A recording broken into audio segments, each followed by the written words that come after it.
This is 11 kV load break switch. This is the double source system and this is electrically operated.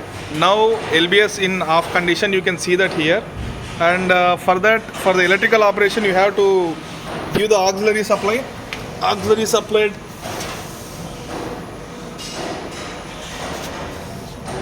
It should be provided at this point, 230 volt AC.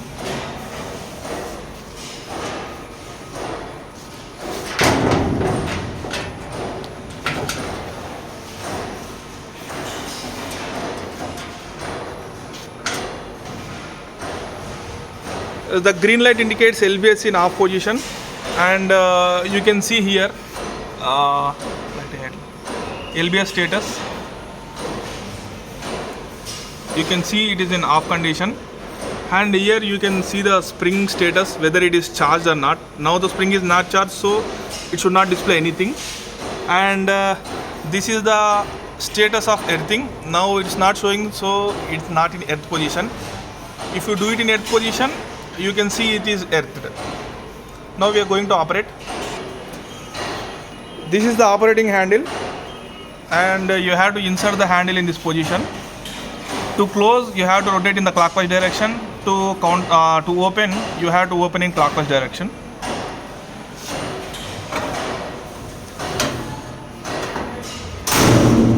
Now LBS in on position, and here you can see the status of the load break switch manually. It's in on condition. Now we are going to keep the position in the spring charge position. So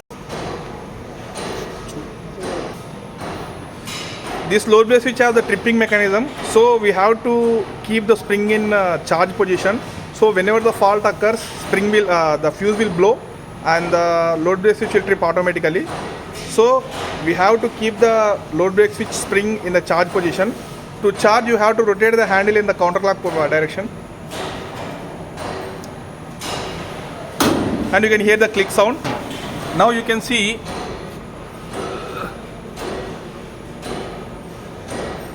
spring is charged. You can see the charge position here, and the LBS in on position. And to trip, you have to push the trip button here, and you can see LBS is open. Now it is in off position. Now we are operating again to close the LBS. Now LBS is closed. Now we are charging, and you can hear the click sound. Now the spring is charged. If you don't have the auxiliary supply, instead of pushing this trip button, you can push this manual trip button. Now the LBS is off. You can see it is in off condition.